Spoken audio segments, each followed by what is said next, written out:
હરિઓમ હરિઓમ હરિઓમ હરિઓમ હરિઓમ હરિઓમ તો ઘણા વર્ષથી કરતો હતો. 34 વર્ષ થઈ ગયા.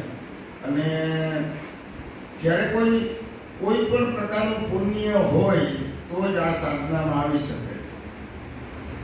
બાકી મારી સાથે અત્યારે અમારા એક મિત્ર છે, એને અમે સાથે લાવ્યા છે. દર વખતે હું તો લોકોને એમ કહું છું કે મુશ્કેલી આવે ને ત્યારે સમજવાનું કે ભગવાને કંઈક ગિફ્ટ આપી હોય ને તો મુશ્કેલી આવે, રોગ આવે તો જ આપણે સાધનાના માર્ગમાં જાય, નહીં તો કોઈ આવે નહીં.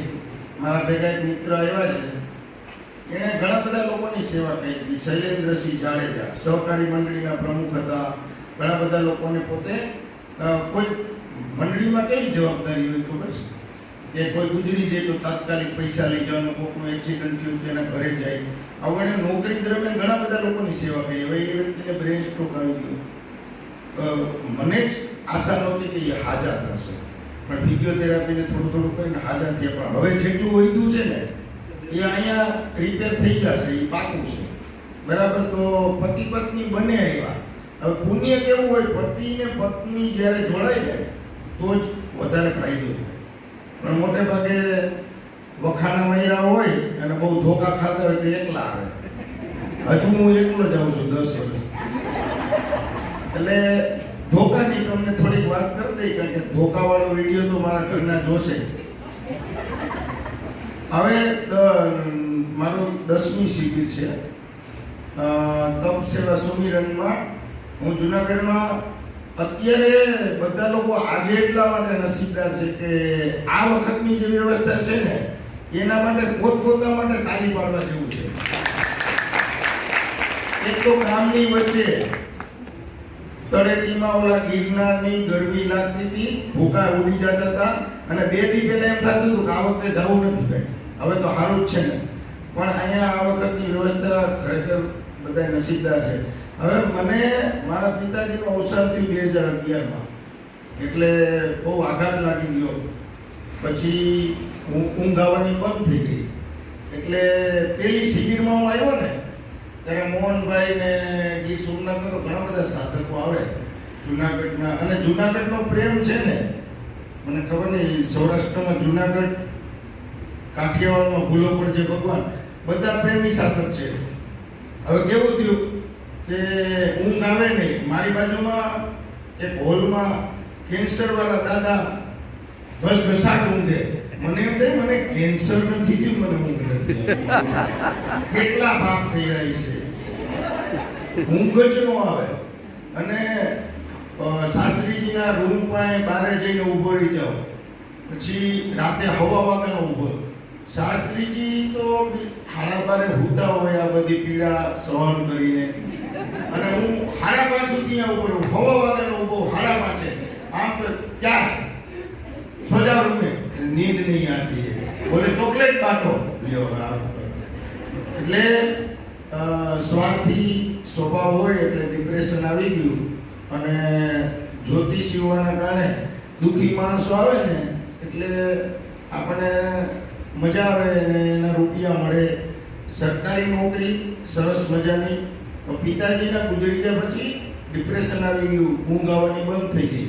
ઘરવાળી મગજના ડૉક્ટર પાસે લઈ જાય તો પહેલા ડૉક્ટર, બીજા ડૉક્ટર, ત્રીજા ડૉક્ટર, ચોથા, રાજકોટના જેટલા ડૉક્ટર છે ને બધા મારા ઘરના લઈ ગયા. બરાબર. પણ આપણે કઈ ગમે એટલી ટીકડી દઈએ, ટીકડી કોઈ પણ ખાવાથી જો સારું થતું હોય ને તો કોઈને એવો વિચાર આવતો હોય તો હવે તો મોબાઈલનો જમાનો છે, ગૂગલમાં જોઈ લેવાનું જે ટીકડીની 2 સારી અસર હોય એની 40 ખરાબ અસર હોય, ગૂગલમાં જ બતાવે. બરાબર. તો મને તો એ ખબર હતી કેમિકલ એન્જિનિયરિંગ કર્યું હતું એટલે. અને પહેલી વખત આ સાધનામાં આવ્યા એટલે ખબર પડી કે ટીકડી તો સારું થશે નહીં. કાચું ખાવાનું ચાલુ, ડૉક્ટર પાસે જવાનું ચાલુ, ઘરવાળા ડૉક્ટર પાસે લઈ જાય ને આપણું કાચું ખાવાનું ચાલુ, રાત્રે જમવાનું, દિવસે કાચું ખાવાનું, શિબિરો ભૈરા કરવાની, તોય 3 વર્ષ સારું ન થયું. એમ કંઈક તરત કંઈ સારું ન થાય. ઘણાને એમ કંઈક આજે આવે એટલે સારું થઈ જાય, એવું કાંઈ ન થાય. સંપર્ક અને સંવાદ સતત રાખીએ તો એક લેવલ આવી જાય, બરાબર. તો પરિસ્થિતિ એવી થઈ કે છેલ્લા એક ડૉક્ટરે ઘરનાને કંઈ કહી દીધું અને ઓલા રેપરમાંથી ગોળી કાઢી નાખી, લાલ, લીલી, પીળી એવી બધી ગોળી આપી દીધી કે આ ભાઈ ગૂગલમાં જોઈ લે છે, તો આ ભાઈને એમની એમ ટીકડી આપો. અને ઘરનાને મને કે તમે બહાર બેસો, મને તેમ કે ઘરનાને કંઈક સારી સલાહ દે. ડૉક્ટરો પોતાનો જો સમજી લેજો, એ હાથ નહીં એનું ઘરાક ભાગી જાય, હુકમ દી સારી સલાહ, બરાબર. તો મને તેમ કે ઘરનાને સારી સલાહ દે. મેં કીધું આ ડૉક્ટર હારો. તો હું તો રાજી થઈ ગયો.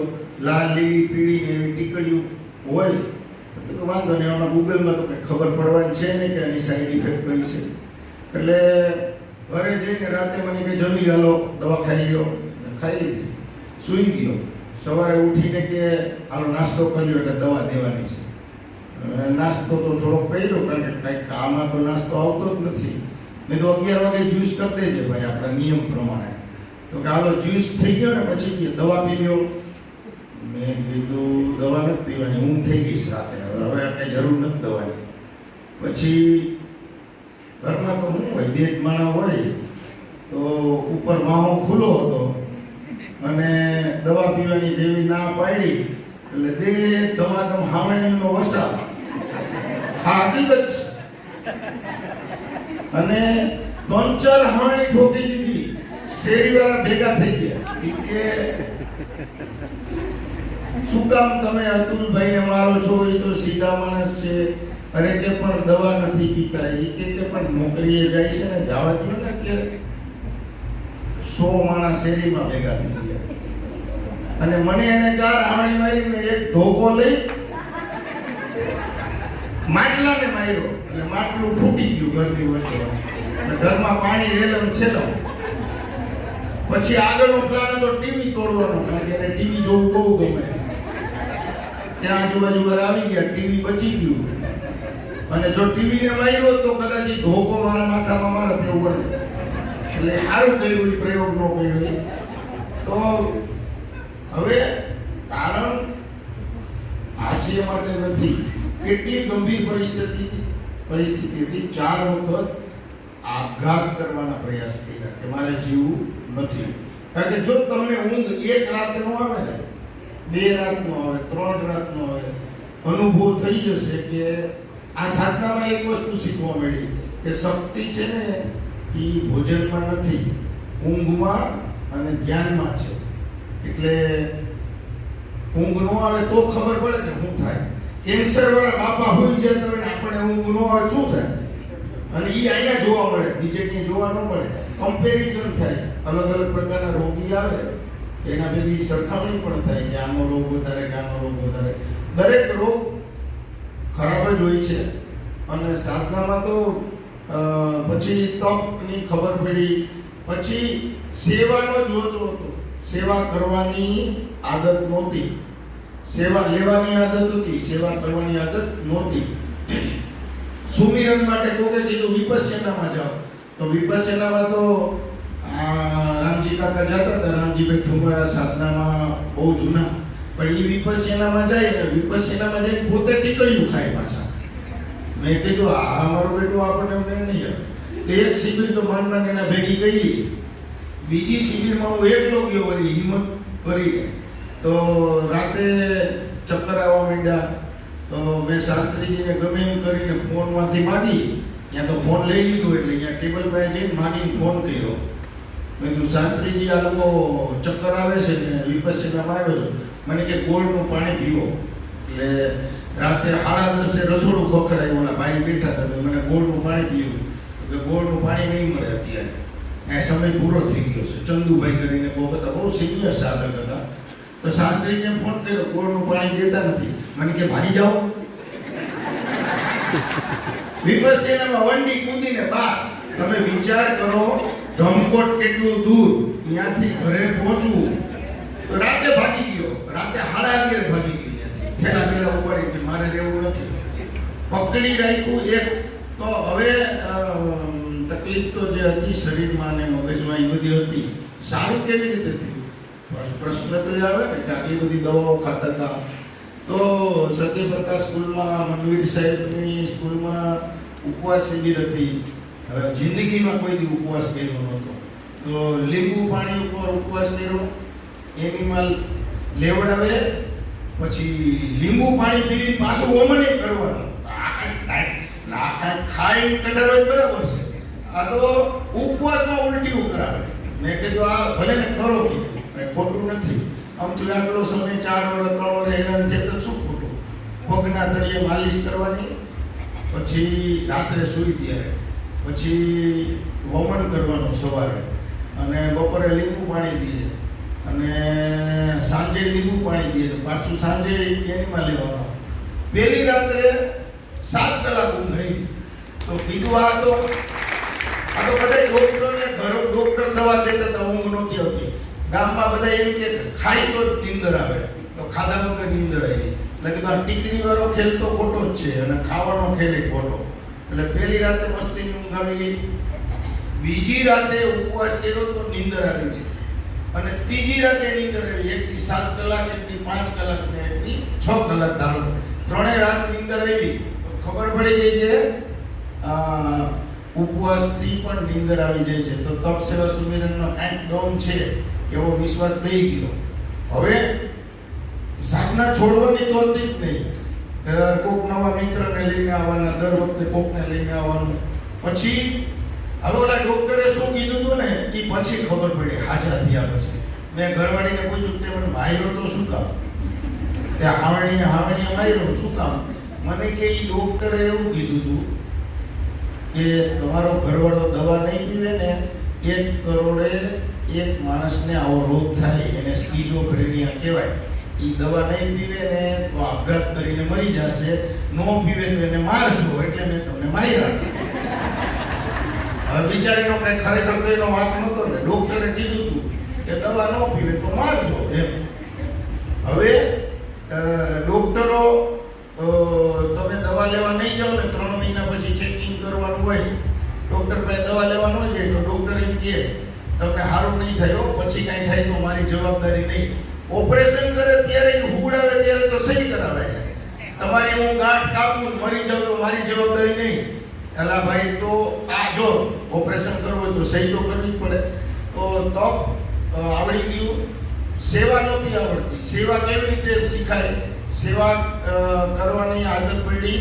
મારી દીકરીના લગ્ન હતા તો 126 ગ્રામ સોનું લીધું હતું, એમાંથી વ્યવહારે 12.6 ગ્રામ સોનું કાઢી નાખ્યું. પછી શાસ્ત્રીજી તો મને એના પર ભરોસો જ ન બે, કારણ કે મોઢે આવું બધું ઘણું બોલે. અને મેં કીધું આને 10% હોનું દેવાય નહીં એવું કીધું. મેં ઘરવાળીને કીધું આને ધીમે ધીમે દેવાય. કીધું આ પોતે ઘરે લઈ જઈ શું કરવું, આપણે મેરઠમાં આપવું જોઈએ. મેં તમારી એને પહેલી વાર ઘરવાળી લઈ જઈ 2 જ ગ્રામ આપ્યું. મેં કીધું આપણે કામ કર્યું, મેરઠ દેવા જશું માલતી માને. એ બાને ઘરવાળી મેરઠ આવી. તો ગુરુ પૂર્ણિમાના કાર્યક્રમમાં મેરઠ જઈને 10.5 ગ્રામ હોનું આપ્યું.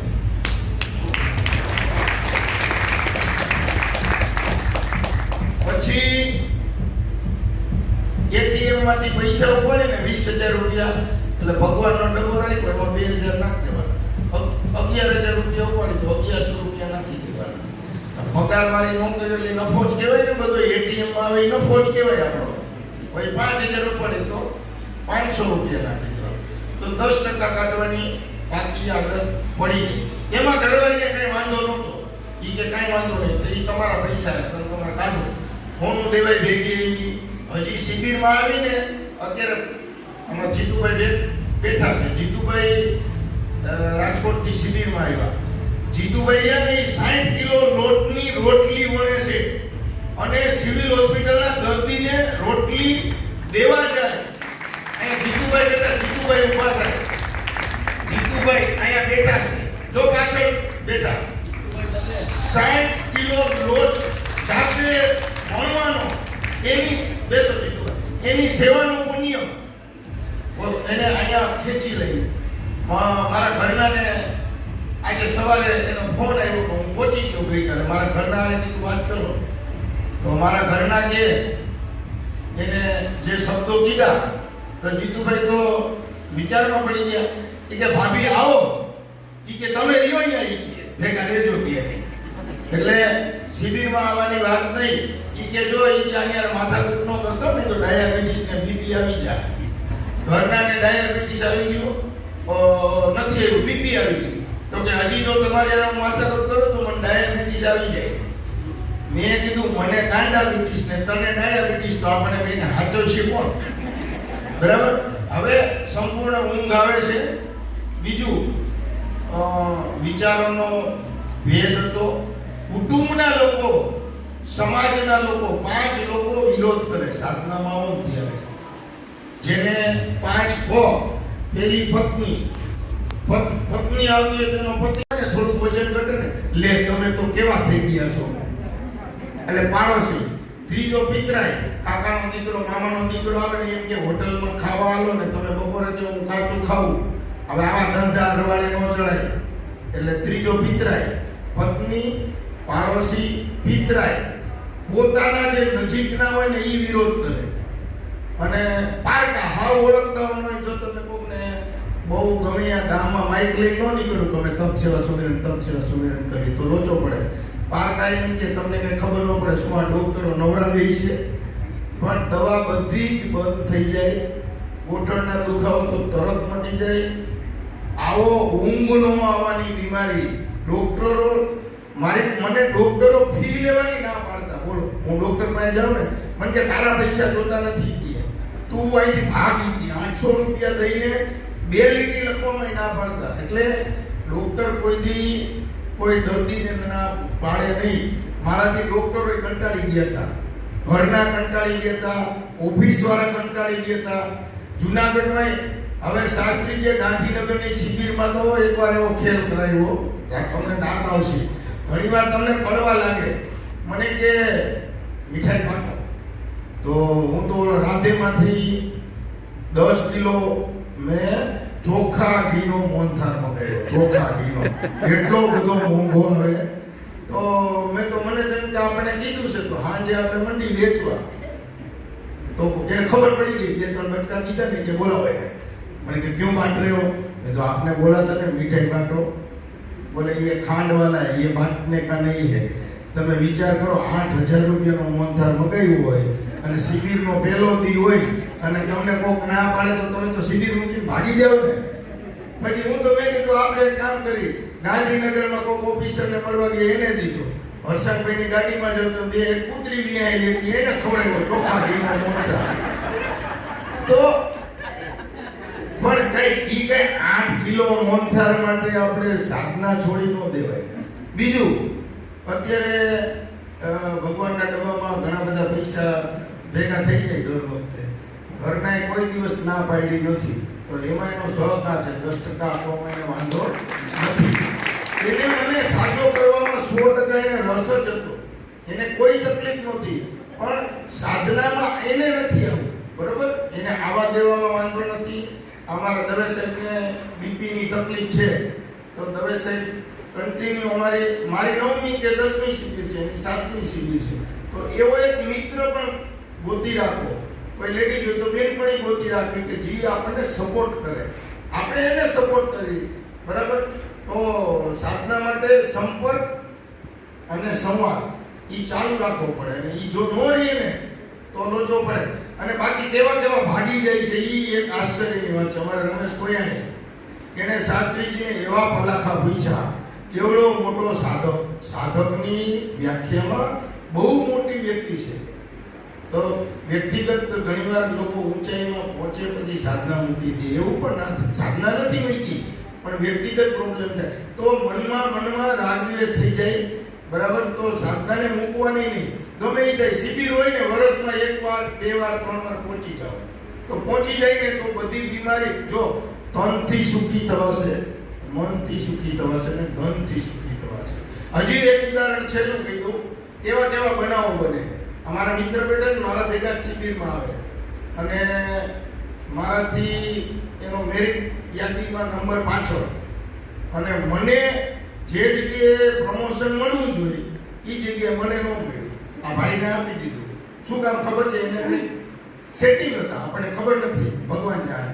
એને આપી દીધું. તો મારો મિત્ર હોવા છતાં મેં એની વિરુદ્ધમાં જ અરજી કરી તો અમારે કહીને મિત્રતા બંધ ન થઈ. પણ ભગવાને મારા માટે કેવું સારું કર્યું, એને જે જગ્યાએ આપ્યું એ જગ્યાએ ભગવાને મને ન આપ્યું, મને દૂર મૂક્યો. દૂર મૂક્યા પછી અત્યારે ફરીથી સેવા માટે, દિવ્યાંગ બાળકોની સેવા માટે ભગવાને મને ત્યાં મુકાયો. બેરા, મૂંગા, અંધ, પંગ આવા છોકરાની સેવાની સંસ્થામાં મને નોકરી મળી. એ આજીવન છે તો હવે એને ન મળે. તો ઘણીવાર આપણે ભગવાન ઉપર વિશ્વાસ રાખીએ અને સચ્ચાઈથી, ઈમાનદારીથી સાધના કરીએ, ઈમાનદારીથી ભગવાનનો સેવાનો ભાગ કાઢીએ, ઈમાનદારીથી તપ, સેવા, સુમિરન કરે તો જો ખાલી શારીરિક નહીં, શારીરિક, આર્થિક, માનસિક, સામાજિક, પ્રતિષ્ઠાની રીતે અને તમામ રીતે વિકાસ થાય છે ને થાય છે. બરાબર? ઓમ અસ્તુ.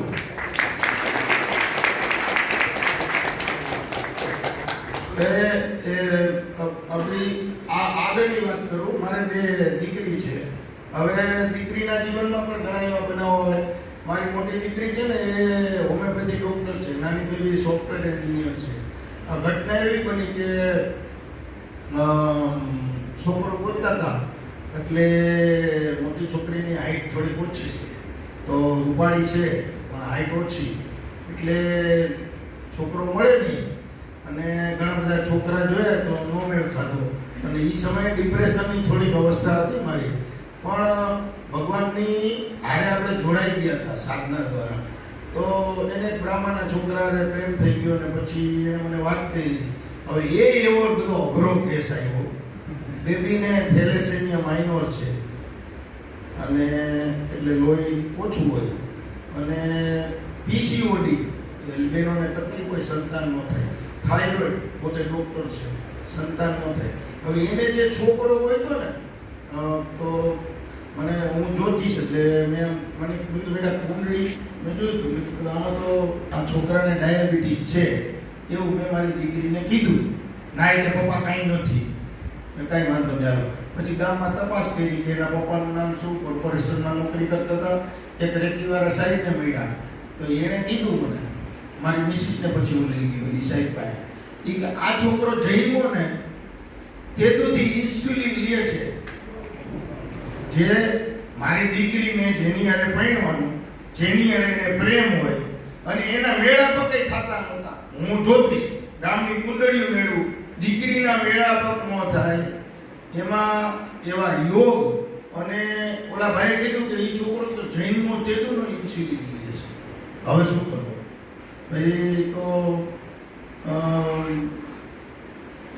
જોયું કે હવે પછી 1 મહિનો રાહ જોઈ. પછી મેં કીધું આપણા માટે તો હવે કોને પૂછવાનું, જે લોકો જવાબ આપે એને કોઈને પૂછી. શાસ્ત્રીજીને વોટ્સઅપ કર્યું, ફોટો મોકલો, ફોન કર્યો, તો એ છોકરાને આવું છે તો મારી છોકરીને આટલી તકલીફ છે. તો મારી છોકરીને પૂછ્યું કે તે જો તારી મમ્મીને ખબર પડી ગઈ કે આ છોકરાને જોઈને ડાયાબિટીસ છે. આપણે રિદ્ધિ પટોરિયા છે ને, ક્યાં છે રિદ્ધિબેન? તો રિદ્ધિબેનને ફોન કર્યો તો રિદ્ધિબેન કે જોઈને ડાયાબિટીસમાં કાંઈ તકલીફ નથી, સાધનામાં હોય તો. હવે જ્યાં ઘરવાળી સાધનામાં જોડાણી નથી, છોકરી ક્યાંથી જોડાય? અને પછી જમાઈની તો હજી કેટલી આજીવન રહી. મેં તો એ તો જી હોય. શાસ્ત્રીજીને ફોટો મોકલ્યો. મેં કીધું શાસ્ત્રીજી જન્માક્ષર થતા નથી, છોકરો બ્રાહ્મણ છે અને અમે લુવાણા છીએ. શાસ્ત્રીજી કે ભગવાન કા નામ લેકે કર દો. તો આપણે તો વિપસ્યનામાંથી ભાગી ગયા, તેમાં ફાઇનલ કરી.